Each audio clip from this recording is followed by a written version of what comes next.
கடலூர் மாவட்டம் விருத்தாச்சலத்தில் விடியா முதல்வர் ஸ்டாலின் நிகழ்ச்சிக்காக 38 பேரை ஏற்றி வந்த டாடா ஏஸ் வாகனம் விபத்துக்குள்ளானதில் பலியானோரின் எண்ணிக்கை 2ஆக உயர்ந்தது. கடந்த மாதம் 22ஆம் தேதி விடியா முதல்வர் ஸ்டாலினின் ரோட் ஷோ நிகழ்ச்சிக்காக பழையப்பட்டினம் கிராமத்தில் இருந்து 38 பேர் டாடா ஏஸ் வாகனம் மூலம் அழைத்து வரப்பட்டனர்.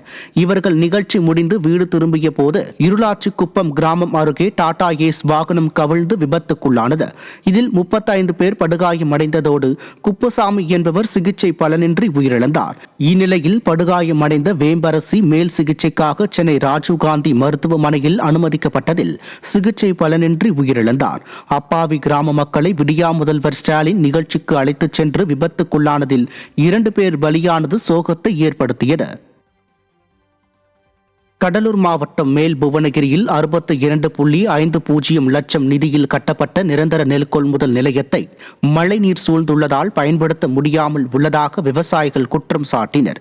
தமிழ்நாடு நுகர்பொருள் வாணிப கழகத்தின் மூலம் நிரந்தர நெல் கொள்முதல் நிலையம் மழைநீர் தேங்கும் இடமாகவும் தாழ்வான பகுதியாகவும் போதிய அடிப்படை வசதிகள் இல்லாமலும் கட்டப்பட்டுள்ளது. தற்போது பெய்த மழையில் கொள்முதல் நிலையத்தை சுற்றி மழைநீர் சூழ்ந்துள்ளது.